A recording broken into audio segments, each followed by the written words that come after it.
DCM DK Shivakumar ಅವರ ಜೊತೆಗೆ pose, ಪತ್ನಿಗೆ ಬೆದರಿಕೆಯ ಡೋಸು. ನನಗೆ ಡಿಕೆ ಶಿವಕುಮಾರ್ ಅಂತ ಪತ್ನಿಗೆ ಡಿಕೆ ಶಿವಕುಮಾರ್ ಗೊತ್ತು ಅಂತ ಹೇಳಿ ಪತ್ನಿಗೆ ಬೆದರಿಕೆ ಹಾಕ್ತಾ ಇದ್ದ ಪತಿ ನಾರಾಯಣ. ಪತ್ನಿ ಅಂದ್ರೆ ಕಿಡಿಕಾಡ್ತಾ ಇದ್ದವ, ಪರಸ್ತ್ರೀ ಅಂದ್ರೆ ಜೊಲ್ ಸುರಿಸ್ತಾ ಇದ್ದಂತೆ. ಒಂದಲ್ಲ ಎರಡಲ್ಲ 5ಕ್ಕೂ ಹೆಚ್ಚು ಮಹಿಳೆಯರ ಜೊತೆ ನನ್ನ ಗಂಡ ಕಳ್ಳಾಟವನ್ನ ಆಡ್ತಿದ್ದ ಅಂತ ಹೇಳಿ ಪತ್ನಿಯೇ ಈಗ ಪತಿಯ ಕಿರುಕುಳ ತಾಳೋಕಾಗದೆ ಕಂಪ್ಲೇಂಟ್ ಅನ್ನ ಕೊಟ್ಟಿದ್ದಾರೆ. ನೌಟಂಕಿ ನಾರಾಯಣನ ಅಸಲಿಯತ್ತನ್ನ ಬಯಲು ಮಾಡಿದ್ದಾರೆ ಪತ್ನಿ.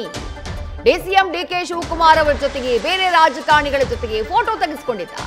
ಫೋಟೋ ತೆಗೆಸ್ಕೊಂಡು ಆ ಫೋಟೋ ಇಟ್ಕೊಂಡೇ ಪತ್ನಿಗೆ ಬೆದರಿಕೆ ಹಾಕ್ತಾ ಇದ್ದ, ಮಕ್ಕಳಿಗೆ ಕಿರುಕುಳ ಕೊಡ್ತಾ ಇದ್ದ. ಕಾರಣ ಏನು? ಪರಸ್ತ್ರೀಯರ ಮೇಲಿದ್ದಂಥ ಮೋಹ. ಆ ಕಾರಣಕ್ಕಾಗಿ ಪತ್ನಿಗೆ ಈ ರೀತಿ ಟಾರ್ಚರ್ ಮಾಡ್ತಿದ್ದ ಅನ್ನುವಂಥ ಆರೋಪ ಕೇಳಿ ಬರ್ತಾ ಇದೆ. ಖುದ್ದು ಪತ್ನಿಯೇ ಈ ಬಗ್ಗೆ ಈಗ ಪೊಲೀಸ್ ಸ್ಟೇಷನ್ ನಲ್ಲಿ ಕಂಪ್ಲೇಂಟ್ ಅನ್ನ ದಾಖಲು ಮಾಡಿದ್ದಾರೆ.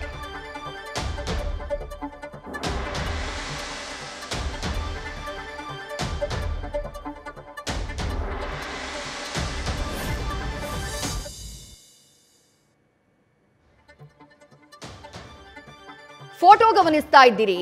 ಇದು 20 ವರ್ಷದ ಹಿಂದೆ, ಆ ಮೊದಲ ಫೋಟೋ ನೀವು ನೋಡ್ತಾ ಇರೋದು 20 ವರ್ಷದ ಹಿಂದೆ ಅನ್ನಪೂರ್ಣ ಎಂಬಾಕೆಯ ಕೈ ಹಿಡಿದಿದ್ದ ಈ ನಾರಾಯಣ. ಆ ಮದುವೆಗೆ ಸಾಕ್ಷಿಯಾಗಿರುವಂತಹ ಫೋಟೋಗಳನ್ನ ನೋಡಿದ್ರೆ ಮತ್ತೊಂದು ಫೋಟೋ ಗಮನಿಸ್ತಾ ಇದ್ದೀರಿ. ಡಿಸಿಎಂ ಡಿಕೆ ಶಿವಕುಮಾರ್ ಅವರ ಜೊತೆಗೆ ಅದೇ ನಾರಾಯಣ ನಿಂತಿರುವಂತಹ ಫೋಟೋ. ಇದೇ ಫೋಟೋನ ಇಟ್ಕೊಂಡು ಆತ ಪೋಸ್ ಕೊಡ್ತಾ ಇದ್ದಿತ್ತು. ನನಗೆ ಡಿಸಿಎಂ ಡಿಕೆ ಶಿವಕುಮಾರ್ ಅವ್ರು ಗೊತ್ತು ಅಂತ ಹೇಳ್ಕೊಂಡು ಪತ್ನಿ ಮೇಲೆ ದರ್ಪ ತೋರಿಸ್ತಿದ್ನಂತೆ, ಪತ್ನಿ ಮೇಲೆ ದೌರ್ಜನ್ಯ ಮಾಡ್ತಿದ್ನಂತೆ. ಪರಸ್ತ್ರೀಯರ ಜೊತೆ ಸಲುಗೆಯಿಂದ ಇರ್ತಾ ಇದ್ದ, ವಿಡಿಯೋ ಕಾಲ್ ಎಲ್ಲ ಮಾಡ್ತಾ ಇದ್ದ. ಅದಕ್ಕೆ ಸಂಬಂಧಪಟ್ಟಂತಹ ಸಾಕ್ಷಿಗಳನ್ನ ಈಗ ಹೊರತೆಗೆಯುವಂತಹ ಕೆಲಸವನ್ನ ಖುದ್ದು ಪತ್ನಿ ಅನ್ನಪೂರ್ಣ ಅವರೇ ಮಾಡಿದ್ದಾರೆ. ಆ ಫೋಟೋಗಳನ್ನ ಗಮನಿಸ್ತಾ ಇದ್ದೀರಿ. ನಾರಾಯಣನ ಜೊತೆ ಸಂಪರ್ಕದಲ್ಲಿದ್ದಂತಹ ಮಹಿಳೆಯರ ಫೋಟೋ.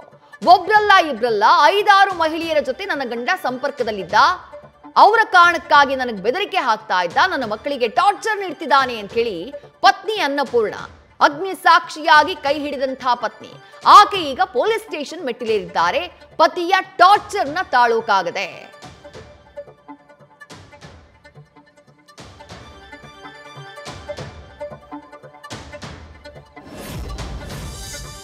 ಸಾಹೇಬ್ರಿಗೆ ನನಗೆ ನ್ಯಾಯ ಕೊಡಿಸ್ಬೇಕು ಸರ್. ಅವರಿಂದ ಅವರಲ್ಲಿ ನಾನು ಒಂದೇ ವಿನಂತಿ, ಅವ್ರನ್ನ ನಾನು ನನ್ನ ಮಕ್ಕಳು ಭೇಟಿ ಆಗಬೇಕು. ನನಗೆ ಮದುವೆ ಆಗಿ 20 ವರ್ಷ ಆಯಿತು ಸರ್. ನಾರಾಯಣ ಅಂತ 2005 ಮದುವೆ ಆಯಿತು ಸರ್. ಮದುವೆ ಆಗಿ ಒಂದು 7-8 ತಿಂಗಳಲ್ಲಿ ನನಗೆ ಭಾರಿ ಹಿಂಸೆ ಕೊಡೋದು ಸ್ಟಾರ್ಟ್ ಮಾಡಿದರು. ಅದರ ನಂತರ ನನಗೆ ನೀನು ಬೇಡ ಅಂತ ಹೇಳೋದು, ನನಗೆ ಇದೇ ಥರ ಮನೇಲಿ ಹಿಂಸೆ ಕೊಡೋದು, ನಮ್ಮ ಅಕ್ಕ ತಂಗಿಯರಿಗೆಲ್ಲ ತೊಂದರೆ ಕೊಡೋದು ಎಲ್ಲ ಮಾಡ್ತಿದ್ರು. ನಾನು ಒಂದು 10 ಸಲ ನಾನು ಸ್ಟೇಷನ್ಗೆ ಕೊಟ್ಟಿದ್ದೆ.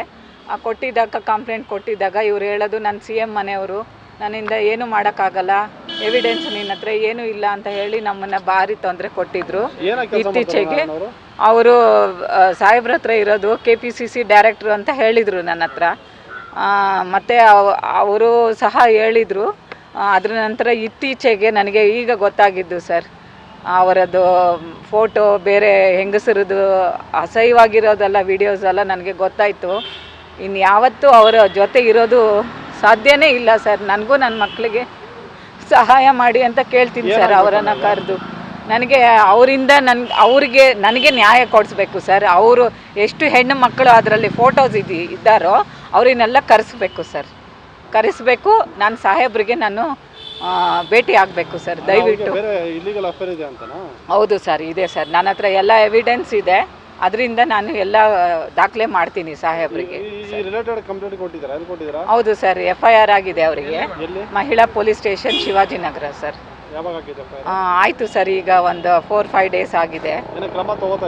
ಕ್ರಮ ತಗೊಳ್ತಾ ಇದ್ದಾರೆ ಸರ್. ಅವರೆಲ್ಲ ನನಗೆ ಸಹಾಯ ಮಾಡಿದ್ದಾರೆ. ಫಸ್ಟ್ ಬಂದು ಇಂದಿರಾನಗರ್ ಪೊಲೀಸ್ ಸ್ಟೇಷನಲ್ಲಿ ಅರ್ಧ ರಾತ್ರಿಯಲ್ಲಿ 26. ಮತ್ತಷ್ಟು ಡೀಟೇಲ್ಸ್ ನಮ್ಮ ಪ್ರತಿನಿಧಿ ಶಿವಕುಮಾರ್ ನೀಡ್ತಾ ಹೋಗ್ತಾರೆ. ಶಿವಕುಮಾರ್, ಆಲ್ರೆಡಿ ಪತ್ನಿ ಕಂಪ್ಲೇಂಟ್ ಅನ್ನ ದಾಖಲು ಮಾಡಿದ್ದಾರೆ. ಪತಿ ಕೊಡ್ತಾ ಇರುವಂತಹ ಕಿರುಕುಳಕ್ಕೆ ಸಂಬಂಧಪಟ್ಟ ಹಾಗೆ ಕ್ರಮ ಏನಾಗಿದೆ, ಏನ್ ಡೀಟೇಲ್ಸ್ ಸಿಗ್ತಾ ಇದೆ ಶಿವಕುಮಾರ್? ವಿದ್ಯಾಶ್ರೀ ನಾರಾಯಣ ಮತ್ತು ಅನ್ನಪೂರ್ಣ ದಂಪತಿ ಕಳೆದ 20 ವರ್ಷಗಳ ಹಿಂದೆ ಬೆಂಗಳೂರಿನಲ್ಲಿ ವಿವಾಹ ಆಗಿರ್ತಾರೆ. ಮೊದಲ 10-15 ವರ್ಷಗಳ ಕಾಲ ದಾಂಪತ್ಯ ಜೀವನದಲ್ಲಿ ಯಾವುದೇ ರೀತಿಯಾದಂಥ ಸಮಸ್ಯೆ ಇರೋದಿಲ್ಲ, ಎಲ್ಲವೂ ಕೂಡ ಚೆನ್ನಾಗೇ ಇರುತ್ತೆ. ಆದರೆ ಕಳೆದ 5-6 ವರ್ಷಗಳಿಂದಲೂ ಕೂಡ ಈತ ತನ್ನ ಪತ್ನಿಗೆ ಕಿರುಕುಳವನ್ನು ಕೊಡಲಿಕ್ಕೆ ಶುರು ಮಾಡಿರುವಂಥದ್ದು. ನಾರಾಯಣ ಪತ್ನಿ ಅನ್ನಪೂರ್ಣ ಮೇಲೆ ಮೊದಲಿಗೆ ಹಲ್ಲೆಯನ್ನು ಮಾಡ್ತಾನೆ, ದೈಹಿಕವಾಗಿ ಮಾನಸಿಕವಾಗಿ ಹಿಂಸೆಯನ್ನು ಕೂಡ ಕೊಡ್ತಾನೆ. ಅಷ್ಟೇ ಅಲ್ಲದೆ ಸುಮಾರು 5-6 ಜನ ಮಹಿಳೆಯರ ಜೊತೆಯಲ್ಲಿ ಅಕ್ರಮವಾಗಿ ನನ್ನ ಪತಿ ಸಂಬಂಧವನ್ನು ಹೊಂದಿದ್ದಾನೆ. ಇದನ್ನು ಪ್ರಶ್ನೆ ಮಾಡಲಿಕ್ಕೆ ಹೋದಂದರೆ ನಾನು KPCCಯಲ್ಲಿದ್ದೀನಿ, ನನಗೆ ಉಪಮುಖ್ಯಮಂತ್ರಿ DK ಶಿವಕುಮಾರ್ ಅವರು ಗೊತ್ತು, KPCC ಅಧ್ಯಕ್ಷರು, ನಾನು ಕೂಡ KPCCಯಲ್ಲಿದ್ದೀನಿ, ನೀನು ಯಾರ ಬಳಿ ಹೋದರೂ ಕೂಡ ನಿನ್ನ ಮಾತು ಕೇಳೋದಿಲ್ಲ, ನಿನ್ನ ಪೊಲೀಸ್ ಕಂಪ್ಲೇಂಟನ್ನು ಕೊಡು, ಏನಾದರೂ ಮಾಡ್ಕೊ ಅಂತೇಳಿ ನನಗೆ ಧಮಕಿಯನ್ನು ಹಾಕ್ತಾರೆ.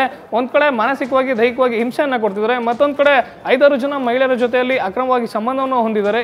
ಈ ರೀತಿಯಾಗಿ ತೊಂದರೆಯನ್ನು ಕೊಡ್ತಿದ್ದಾರೆ ಅಂತೇಳಿ ಸದ್ಯ ನೊಂದ ಪತ್ನಿ ಏನಿದ್ದಾಳೆ ಆಕೆ ಬೆಂಗಳೂರಿನ ಪೂರ್ವ ವಿಭಾಗದ ಮಹಿಳಾ ಪೊಲೀಸ್ ಠಾಣೆಗೆ ದೂರನ್ನು ಕೊಟ್ಟಿರುವಂಥದ್ದು. ಸದ್ಯ ಪತ್ನಿ ಅನ್ನಪೂರ್ಣ ಕೊಟ್ಟಂಥ ದೂರನ ಅನ್ವಯವಾಗಿ ಪ್ರಕರಣವನ್ನು ದಾಖಲು ಮಾಡಿಕೊಂಡಿರುವಂಥ ಬೆಂಗಳೂರಿನ ಪೂರ್ವ ವಿಭಾಗದ ಮಹಿಳಾ ಪೊಲೀಸರು ಸದ್ಯ ನಾರಾಯಣನಿಗೆ ನೋಟಿಸ್ ಕೊಡಲಿಕ್ಕೆ ಸಿದ್ಧತೆಯನ್ನು ಮಾಡಿಕೊಂಡಿರುವಂಥದ್ದು. ವಿದ್ಯಾಶ್ರೀ, ನ್ಯೂಸ್ ಫಸ್ಟ್ ನಿರ್ಭೀತಿಯಿಂದ ನಿಮ್ಮ ಪರವಾಗಿ.